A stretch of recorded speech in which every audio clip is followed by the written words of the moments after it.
Assalamualaikum warahmatullahi wabarakatuh. Yang saya hormati Bapak Nurwasido SPD MPD selaku dosen mata kuliah Statistika. Dalam rangka memenuhi tugas mata kuliah Statistika, kami dari kelompok 4 ingin menyajikan hasil proyek kami yang bertemakan tingkat stres mahasiswa selama perkuliahan.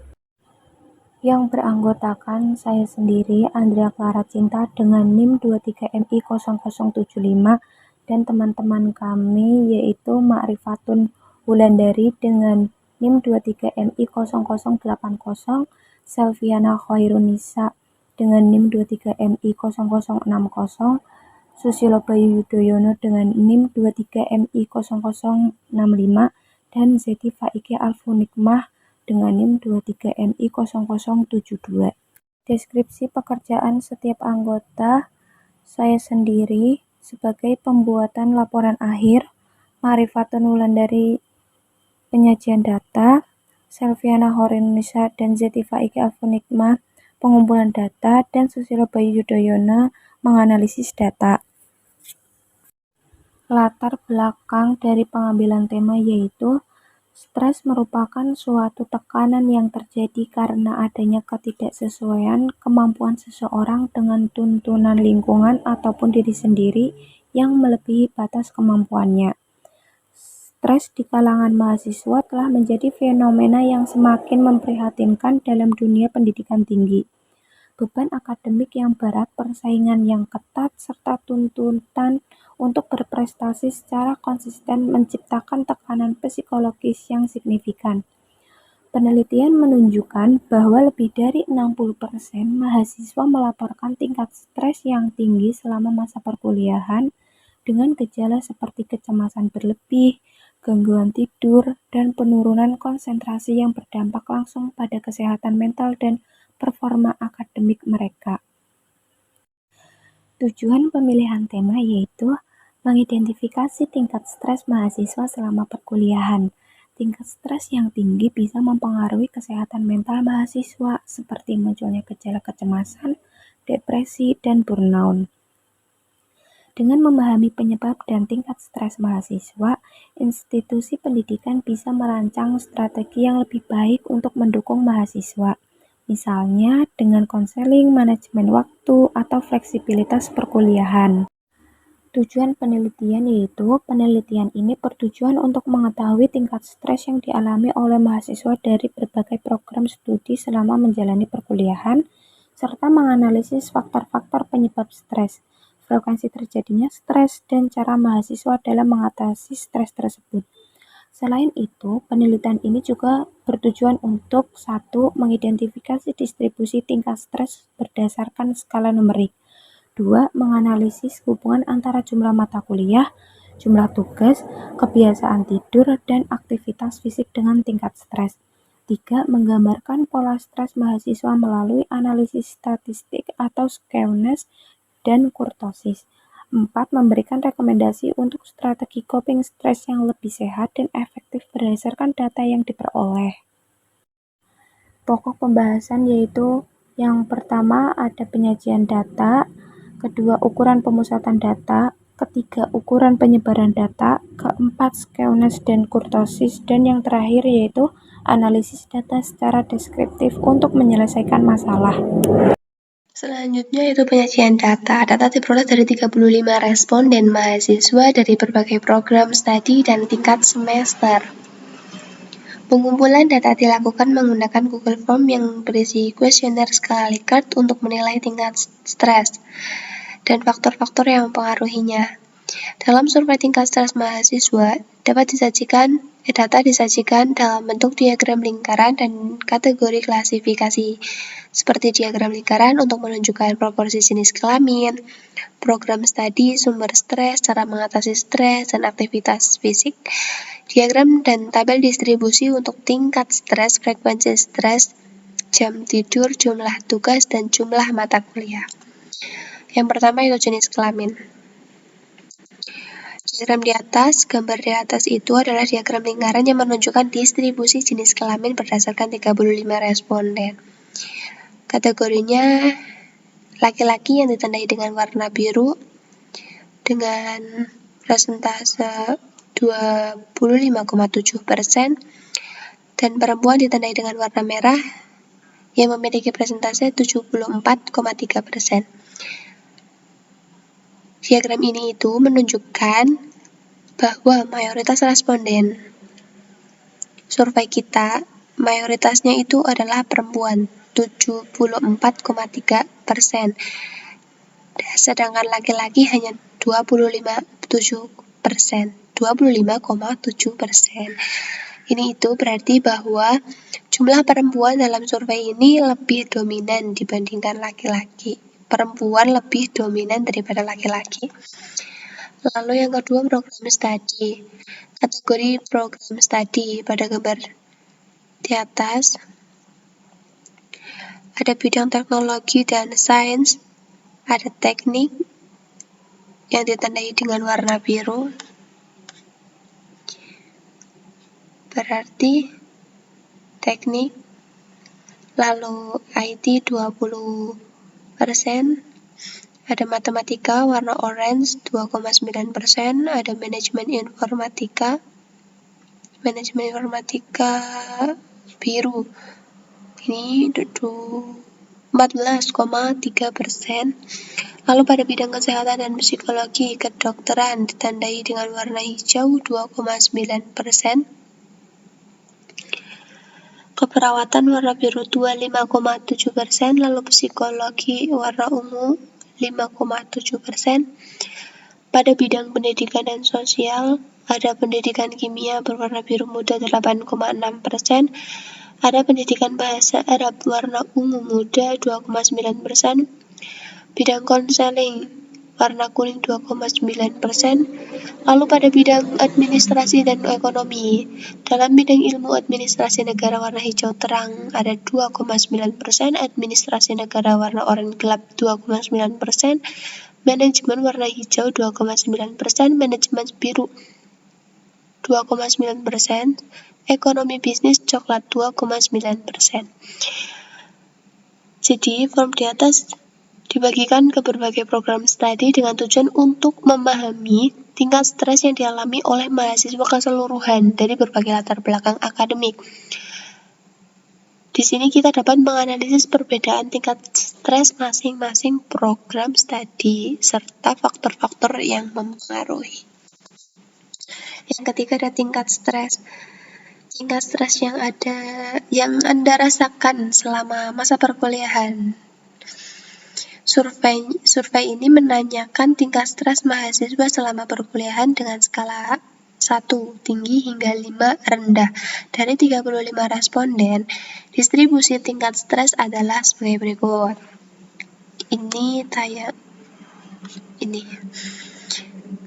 Tingkat 1 sangat stres, ada 3 mahasiswa dengan persentase 8,6%. Tingkat 2 stres tinggi ada 4 mahasiswa, tingkat 3 stres sedang 22, tingkat 4 stres ringan ada 4, tingkat 5 tidak stres hanya 2. Mayoritas mahasiswa 62,9% mengalami stres tingkat sedang dengan skor 3. Ini menunjukkan bahwa sebagian besar mahasiswa menghadapi tekanan akademik yang tidak ekstrim tetapi cukup signifikan.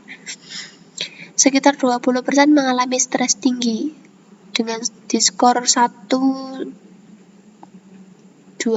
yang menunjukkan bahwa ada kelompok yang mengalami tekanan berat dalam perkuliahan karena sangat-sangat stres tinggi.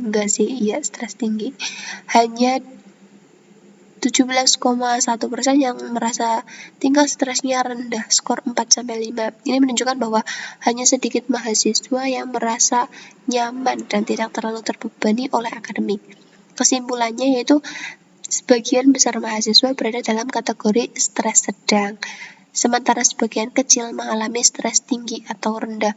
Jika dibutuhkan intervensi untuk mengurangi stres bisa difokuskan pada mereka yang berada di tingkat stres tinggi. Yang keempat adalah sumber stres. Diagram lingkaran di samping menggambarkan apa yang dialami mahasiswa selama perkuliahan berdasarkan 35 responden. Yang pertama tugas 54,3% faktor utama penyebab stres ditunjukkan dengan warna biru. Lalu yang kedua ada ujian 17,1% penyebab stres yang cukup signifikan ditandai dengan warna oranye.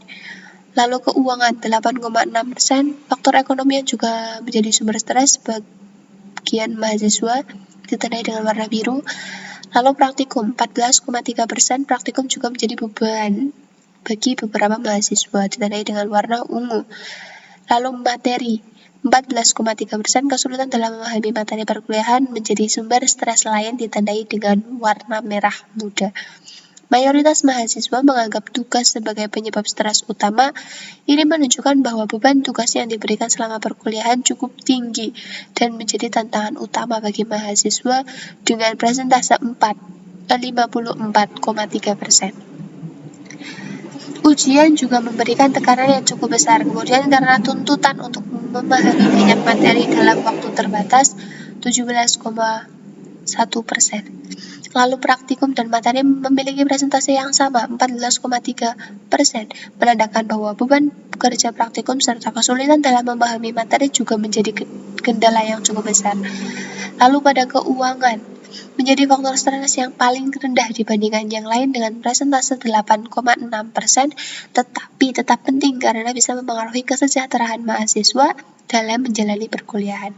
Dari hasil survei ini dapat disimpulkan bahwa tekanan akademik terutama dalam bentuk tugas dan ujian menjadi faktor utama yang menyebabkan stres pada mahasiswa.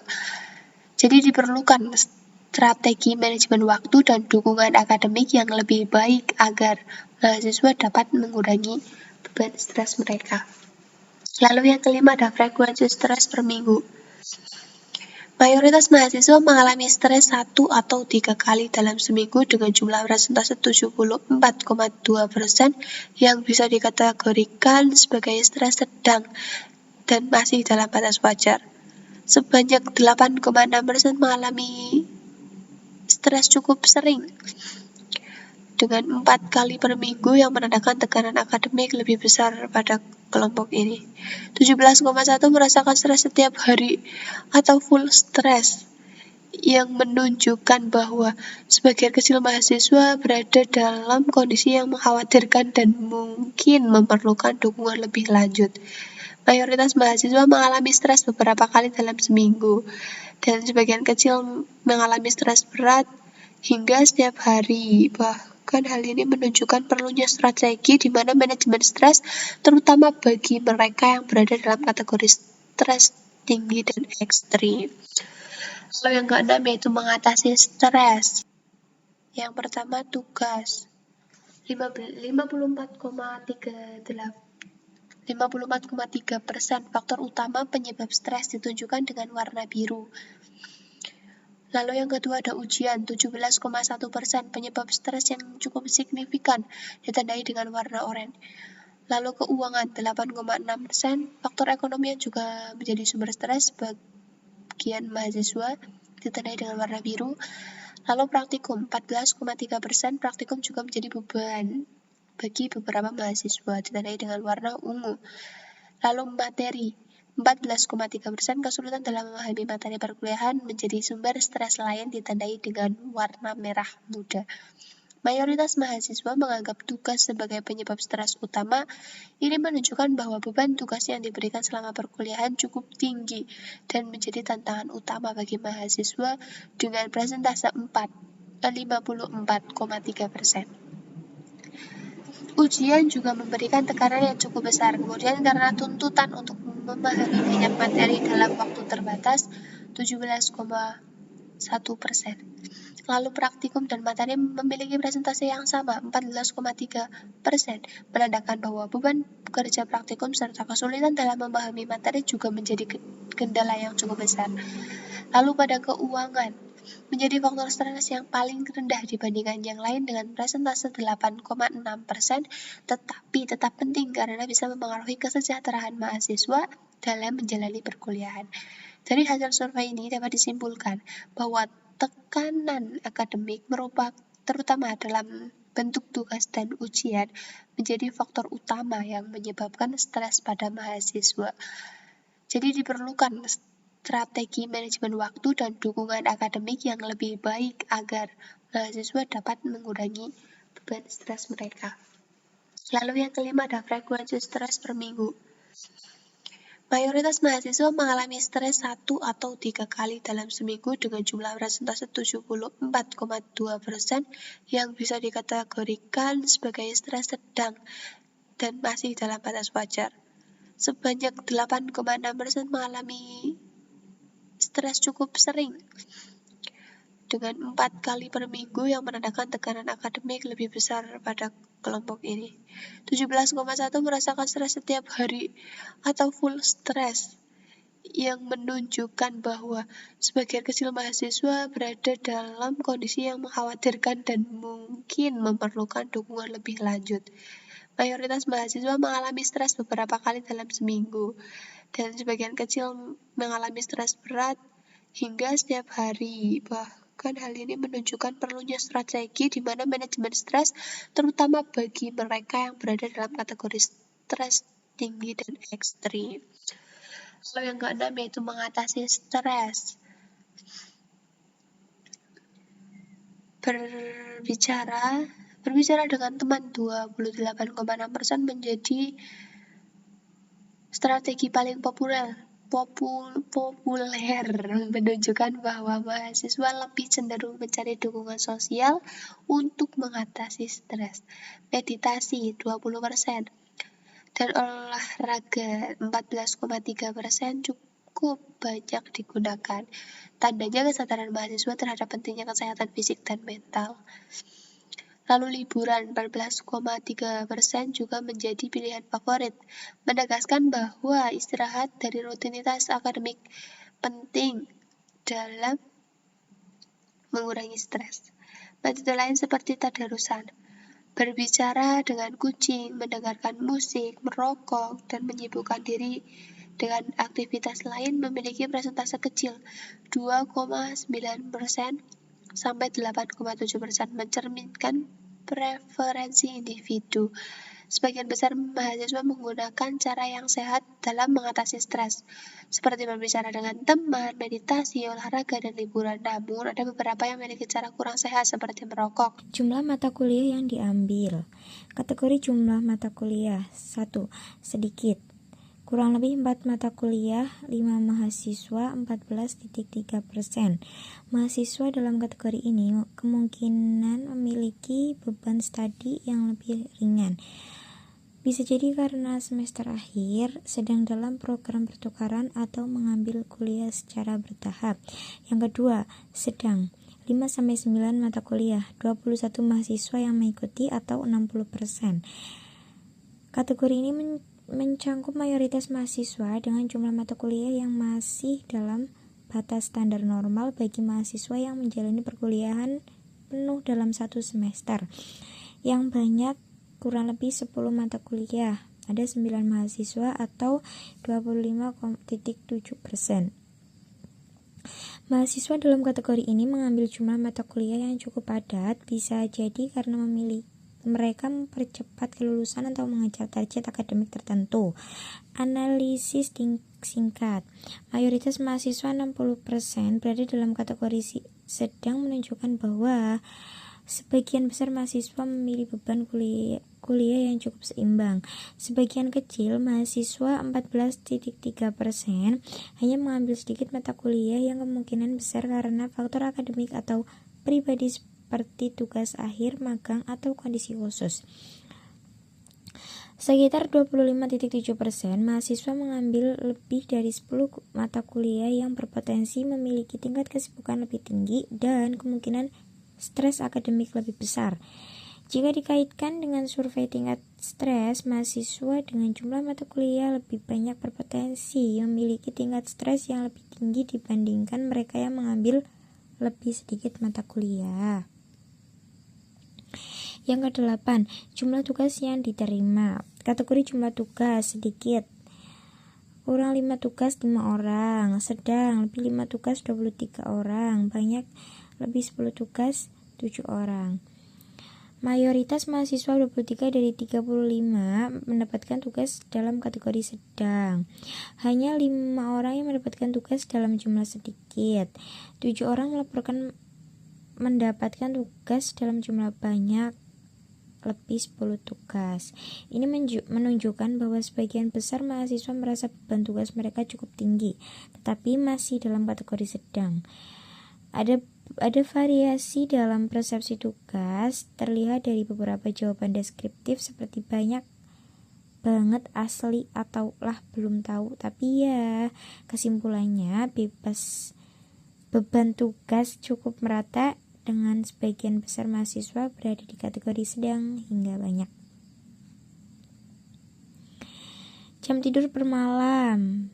Berdasarkan diagram Pie, jumlah tidur mahasiswa dalam semalam terbagi sebagai berikut. 8 jam tidur 8,6%, 6 jam tidur 51,4%, mayoritas. 5 jam tidur 40%, lebih dari 8 jam tidur 0%, tidak ada yang tidur lebih dari 8 jam. Kesimpulannya, mayoritas mahasiswa 91,4% tidur kurang dari 8 jam per malam, dengan sebagian besar tidur 6 jam. Sejumlah besar mahasiswa hanya tidur 5 jam atau 40% yang dapat berdampak pada kesehatan dan produktivitas. Hanya 8,6% yang tidur cukup selama 8 jam. Tidak ada yang tidur lebih dari 8 jam, menunjukkan kebiasaan tidur yang cenderung kurang optimal. Kebiasaan tidur mahasiswa cenderung kurang ideal, 7-9 jam per malam, yang bisa dipengaruhi oleh tugas akademik, aktivitas tambahan, atau pola hidup. Kurang tidur bisa menjadi sumber stres karena meningkatkan hormon stres atau kortisol, menurunkan konsentrasi, mengganggu emosi, dan melemahkan sistem imun. Ini bisa menciptakan siklus stres dan insomnia. 10. Aktivitas fisik per minggu. Kategori aktivitas fisik. Yang pertama, setiap hari 40%, 2-3 kali seminggu 48%, tidak sama sekali 11,4%. Mayoritas berarti ada 48,6% melakukan aktivitas fisik 2-3 kali seminggu, yang cukup baik untuk menjaga kebugaran. 40% rutinitas berolahraga setiap hari, yang sangat baik untuk kesehatan. 11,4% tidak melakukan aktivitas fisik sama sekali, yang dapat beresiko bagi kesehatan tidak terus berlanjut. Sebagian besar mahasiswa cukup aktif secara fisik, tetapi masih ada yang kurang bergerak. Meningkatkan kesadaran akan memanfaatkan olahraga bisa membantu mereka yang tidak aktif untuk lebih sering berolahraga. Aktivitas fisik bisa mengurangi stres pada mahasiswa dengan meningkatkan hormon bahagia, endorfin, dopamin, serotonin, menurunkan kortisol, hormon stres, memperbaiki tidur, meningkatkan fokus, dan memberikan efek relaksasi. Rutinitas berolahraga membantu menjaga kesehatan mental dan fisik. Yang ke-11, konsumsi alkohol per minggu. Berdasarkan diagram lingkaran yang ditampilkan, kategori konsumsi alkohol dalam seminggu adalah sebagai berikut. 1, tidak sama sekali, 97,1%, mayoritas responden tidak mengonsumsi alkohol dalam seminggu. Lebih dari 3 kali, ada sejumlah kecil responden yang mengonsumsi alkohol lebih dari 3 kali dalam seminggu. Setiap hari tidak terlihat persentase untuk kategori ini. Kemungkinan tidak ada responden yang memilikinya. Analisis singkat. Dari total 35 responden, sekitar 97,1% tidak mengonsumsi alkohol sama sekali, yang menunjukkan bahwa konsumsi alkohol tidak umum di kalangan responden. Hanya sebagian kecil yang mengonsumsi alkohol sekali atau lebih dari 3 kali dalam seminggu, menunjukkan bahwa kebiasaan ini tidak dominan. Bisa jadi faktor lingkungan, budaya, atau kesadaran kesehatan memengaruhi rendahnya konsumsi alkohol di kalangan responden. Lanjut lagi. Yang ke-12, konsumsi rokok per minggu. Kategori konsumsi rokok dalam seminggu tidak sama sekali. Yang pertama, tidak sama sekali, 82,9%, mayoritas, jarang, sebagian kecil, responden merokok sesekali. Setiap hari 11,4% ada responden yang merokok setiap hari. Analisis singkatnya, sebagian besar responden tidak merokok menunjukkan bahwa kebiasaan ini tidak umum di kalangan mereka, namun ada sebagian kecil yang merokok sesekali atau setiap hari yang mungkin disebabkan oleh kebiasaan pribadi atau faktor sosial. Rokok dapat memberikan efek relaksasi sementara, tetapi nikotin justru meningkatkan kecemasan dan stres dalam jangka panjang. Merokok juga berisiko mengganggu konsentrasi, kesehatan fisik, dan produktivitas akademik yang akhirnya memperburuk stres mahasiswa. Lanjut. Ukuran pemusatan data. Ukuran pemusatan data menunjukkan letak pusat dari sebaran data. Ukuran ini meliputi mean rata-rata, jumlah seluruh nilai dibagi jumlah data. Contoh, rata-rata jam tidur per malam mahasiswa. Median, nilai tengah ketika data diurutkan, cocok untuk data ordinal atau ketika distribusi tidak simetris. Modus, nilai yang paling sering muncul dalam survei ini. Modus ini tingkat stres mahasiswa adalah skor 3, stres sedang karena paling banyak dipilih. Ukuran pemusatan membantu mengetahui nilai tipikal yang mewakili keseluruhan data mahasiswa terkait stres, tidur, dan frekuensi stres mingguan. Pada survei ini, kami menanyakan kepada responden tentang tingkat stres yang mereka rasakan dengan skala 1 sampai 5, yang dimana skala 1 itu berarti sangat stres, skala 2 berarti stres tinggi, skala 3 stres sedang, skala 4 stres ringan, sedangkan skala 5 itu tidak stres. Hasilnya, dari total 35 responden, 3 orang merasa sangat stres yang berada di skala 1, kemudian 4 orang merasa stres tinggi, 22 orang merasa stres sedang, sedangkan 4 orang merasa stres ringan, dan yang terakhir 2 orang tidak merasa stres sama sekali.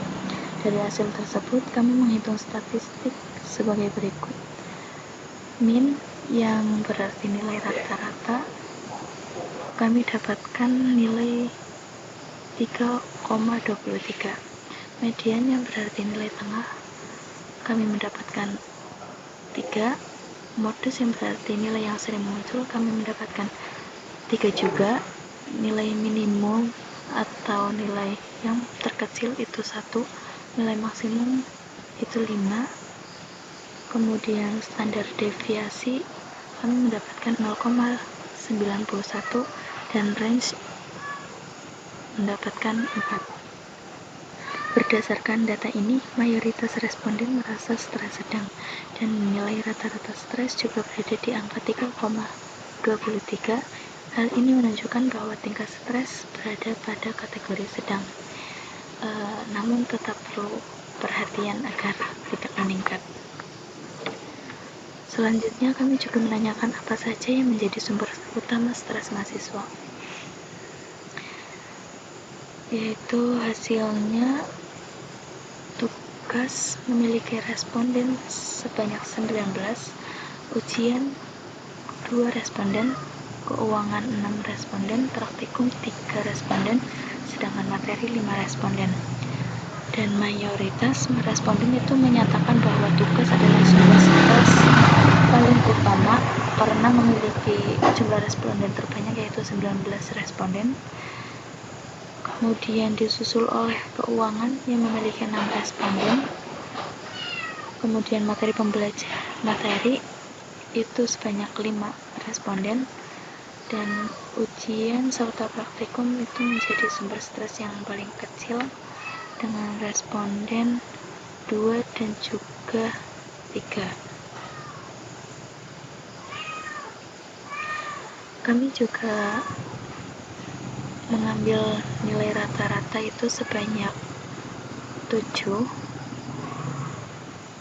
nilai median 5. Modus tidak ada karena tidak ada angka yang muncul lebih dari sekali. Itu dari pemahaman kami. Jika mungkin ada kesalahan mohon dikoreksi. Kemudian nilai minimum kita mendapatkan 2, nilai maksimum 19. Kemudian standar deviasi kami mendapatkan 6,16 seterusnya, dan range-nya kami mendapatkan 17.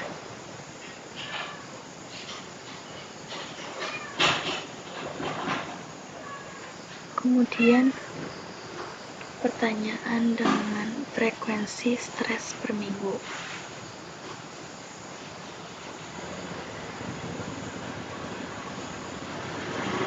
Terlihat sebagian besar responden mengalami stres 1-3 kali dalam seminggu,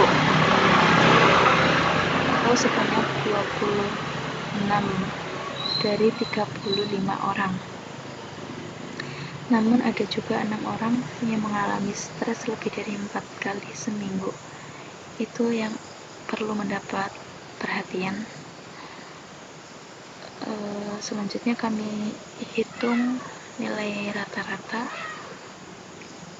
dan kami menemukan rata-rata 2,87, nilai median 3, modus itu terdapat 2 nilai yaitu 1,5 dan juga 3 karena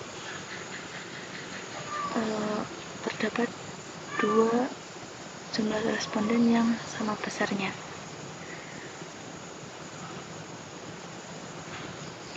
Selanjutnya nilai minimum kami dapatkan 1,5, maksimum sebanyak 5, sedangkan standar deviasi kami dapatkan 1,01, kemudian range sebanyak 3,5. Untuk bagian ini mayoritas itu mengalami stres 1-3 kali seminggu ya, dan ada sebagian kecil yang mengalami stres cukup sering.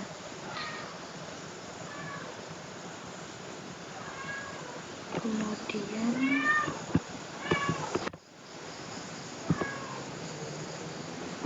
pertanyaan selanjutnya, kami juga menanyakan bagaimana cara mahasiswa itu mengatasi stres, dan hasilnya menunjukkan bahwa mayoritas memilih cara-cara sehat seperti aktivitas fisik, contohnya yaitu olahraga, karena di situ memiliki jumlah responden terbanyak. Kemudian disusul dengan interaksi sosial yang memiliki jumlah responden 11, kemudian relaksasi dan kegiatan positif serta kebiasaan yang lain seperti merokok ataupun hal-hal yang bikin pikiran lebih fresh. Dan kami mendapatkan nilai tengah yaitu sebanyak 7, median sebanyak 8, modus sebanyak 2, nilai minimum sebanyak 2, nilai maksimum sebanyak 12, serta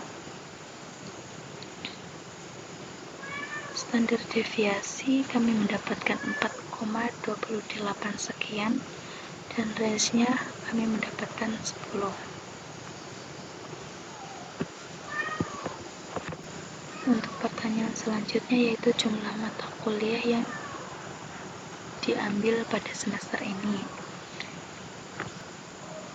Terlihat sebanyak 11 responden itu mengambil lebih dari 2 mata kuliah, dan 10 responden mengambil lebih dari 9 mata kuliah, sedangkan yang lain itu sebanyak 4 responden mengambil sepertinya di sini kami juga mendapatkan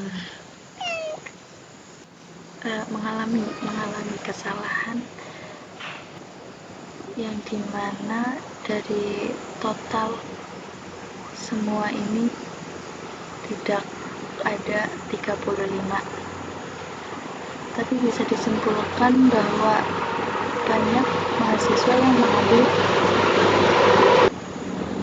lebih banyak mahasiswa yang mengambil lebih dari 2 mata kuliah. Dan di sini kami menghitung nilai rata-rata itu sebanyak 7,52, nilai median sebanyak 9, nilai modus sebanyak 2, minimum sebanyak 2, maksimum 19, standar deviasi 17, dan range itu 6,5.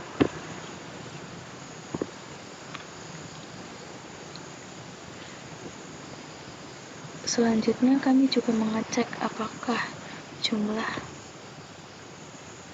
mata kuliah itu berpengaruh terhadap tingkat stres. Ternyata sebagian, bukan jumlah mata kuliah tapi jumlah tugas yang diterima. Dari total 35 responden, mayoritas menyatakan menerima jumlah tugas dalam kategori sedang, yaitu sebanyak lebih dari 5 tugas. Kemudian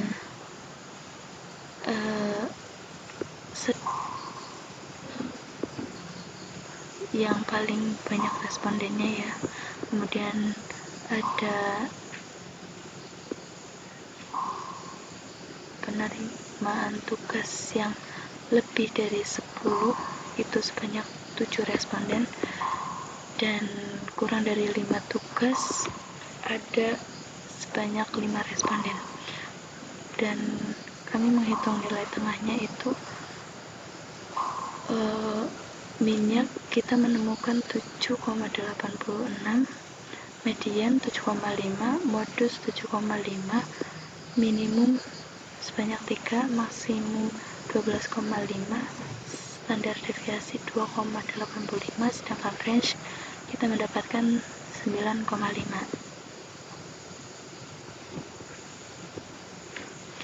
Selanjutnya, jam tidur per malam. Sebagian besar responden tidur antara 5-7 jam per malam, yaitu sebanyak 18 responden, dan ini sesuai dengan hasil median serta modus yang juga berada di kategori ini. Rata-rata jam tidur dari data yang telah dikonversi yaitu 5,41, yang artinya secara umum mahasiswa tidur di bawah anjuran tidur sehat, yaitu 7-8 jam. Dan kami juga mendapatkan minimum 4, maksimum 8,5, standar deviasi sekitar 1,26, yang menunjukkan bahwa variasi waktu tidur antar responden relatif kecil, dan juga mendapatkan range sebanyak 4,5, yang menunjukkan perbedaan waktu tidur terpendek dan terpanjang tidak terlalu jauh. Kemudian pertanyaan aktivitas fisik per minggu.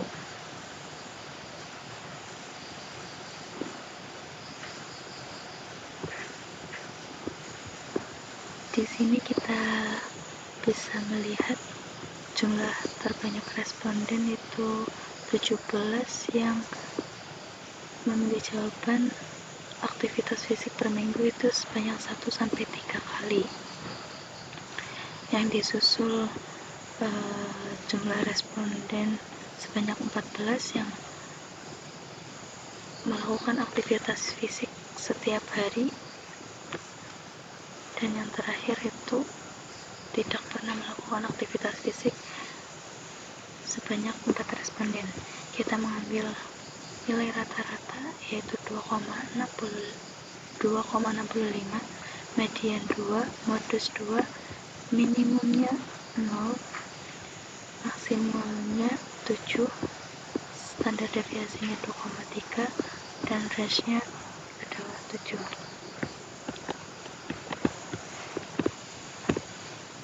Selanjutnya, pertanyaan untuk konsumsi alkohol per minggu.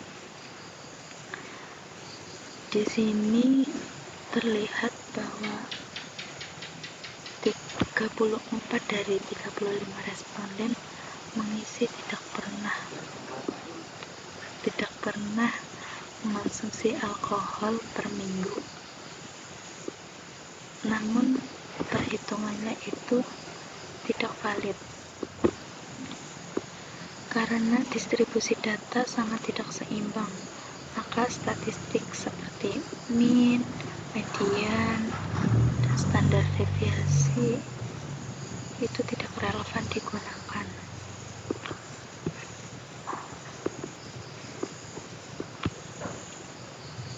Kemudian dari pertanyaan konsumsi rokok per minggu, mayoritas responden itu sebanyak 29 responden menjawab tidak pernah mengonsumsi rokok per minggu, dengan rata-rata yaitu 0,86, median 0, modusnya tidak pernah karena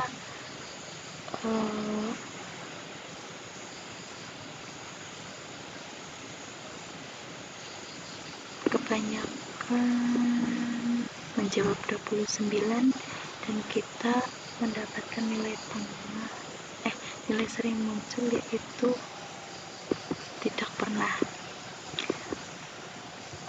Kemudian nilai min 0, maksimal 7, standar deviasi 1,6 dan range 7.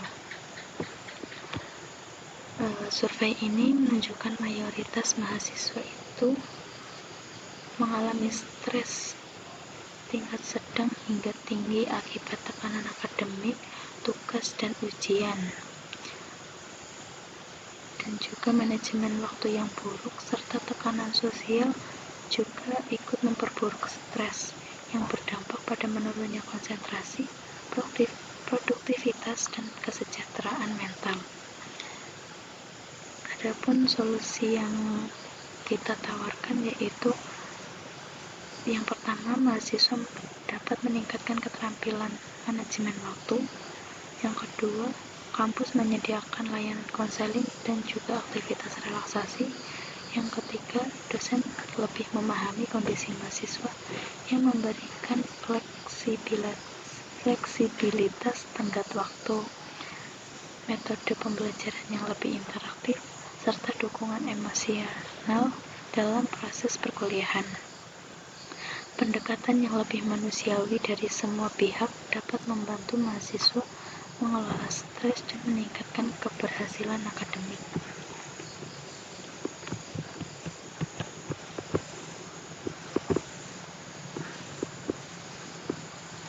Selanjutnya, untuk ukuran penyebaran data akan disampaikan oleh Susilo Bayu Yudhoyono.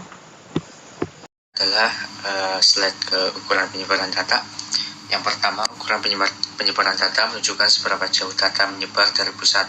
Ukuran ini meliputi yang pertama adalah rentang atau range, yaitu selisih antara nilai maksimum dan minimum. Lalu selanjutnya ada simpangan baku atau standard deviation, mengukur variasi data dari rata-rata. Lalu ada variance, kuadrat dari simpangan baku.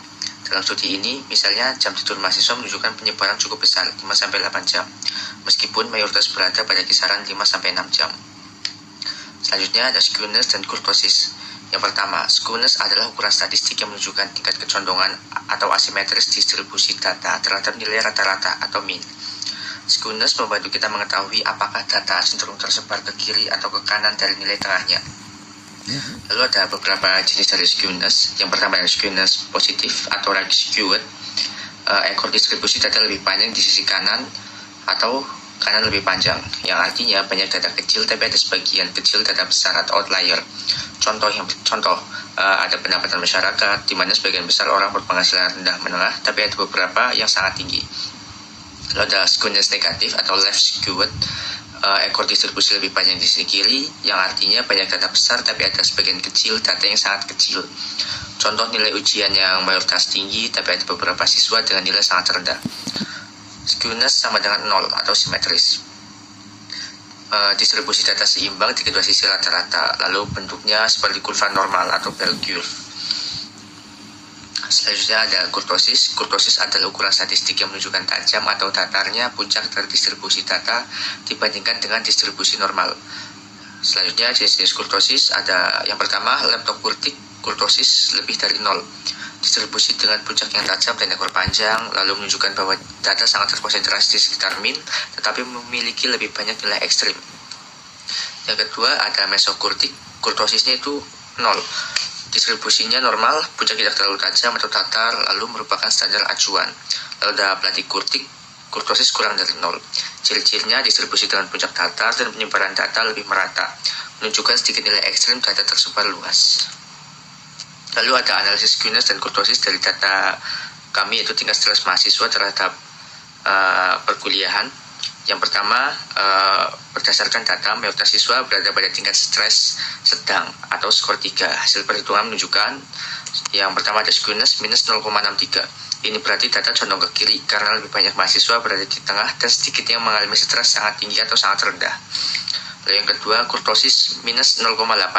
Menunjukkan bahwa data tidak terlalu terkonsentrasi di satu nilai alias puncaknya tidak terlalu tajam, atau bisa dikatakan bentuk distribusinya agak datar atau platikurtik.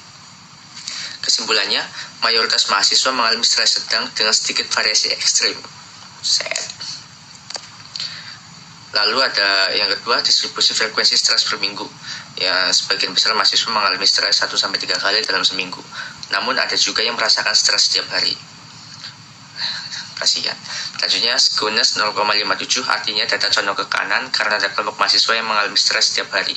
Kurtosis minus 0,8, data ini juga tidak terkonsentrasi di satu titik dan menyebar ke berbagai kategori. Distribusinya agak datar dan menyebar merata.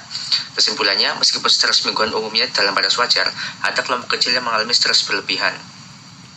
Selanjutnya, untuk data distribusi jam tidur mahasiswa.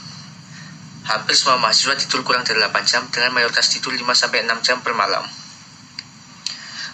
Kesimpulannya, waktu tidur mahasiswa umumnya pendek dan cukup bervariasi yang bisa berdampak pada tingkat stres dan kesehatan. Untuk analisis kemudian kurus ini menunjukkan bahwa data mahasiswa tidak menyebar secara sempurna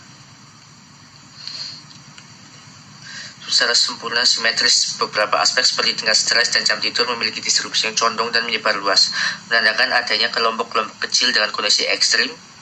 Pemahaman terhadap pola distribusi ini penting untuk mendesain solusi atau intervensi yang lebih tepat, misalnya untuk mendukung mahasiswa yang paling terdampak.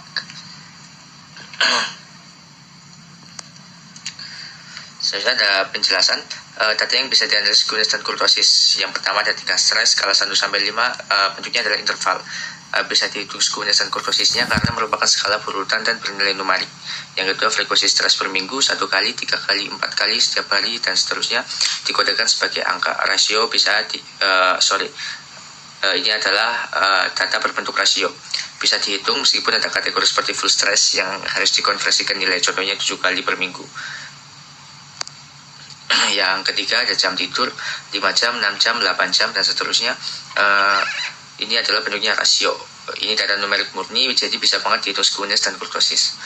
Data yang tidak bisa, bukan skala numerik. Ada jenis kelamin karena nominal, kategori tanpa urutan, laki-laki perempuan tidak bisa dihitung skewness atau kurtosis. Yang selanjutnya program studi nominal, sama seperti jenis kelamin, dia hanya berbentuk kategori, jadi tidak bisa dihitung karena bukan angka. Lalu sumber stres ada tugas, ujian, praktikum, dan lain-lain. Ini adalah nominal, tidak bisa dihitung statistik distribusinya secara numerik. Yang ketujuh ada cara mengatasi stres, berbicara dengan teman, meditasi, dan lain-lain. Ini adalah nominal, bukan data angka. Tidak bisa dihitung skewness atau kurtosisnya. Lalu ada jumlah mata kuliah, kurang dari sama dengan 4, 5-9, lebih dari sama dengan 10. Itu adalah ordinal. Tidak bisa dihitung karena hanya perkiraan, bukan angka tetap. Lalu ada jumlah tugas kurang dari 5, lebih dari 5, lebih dari 10. Sama seperti di atas, tidak bisa dihitung karena bukan angka tetap. Lalu ada aktivitas fisik setiap hari 2-3 kali seminggu, tidak sama sekali. Ordinal bentuknya dan bisa diolah jika diubah jadi angka, misal 730 kali per minggu. Untuk kesimpulannya, Berdasarkan hasil survei terhadap 35 responden mahasiswa, dapat disimpulkan bahwa mayoritas mahasiswa mengalami stres tingkat sedang, yaitu 62,9% mahasiswa.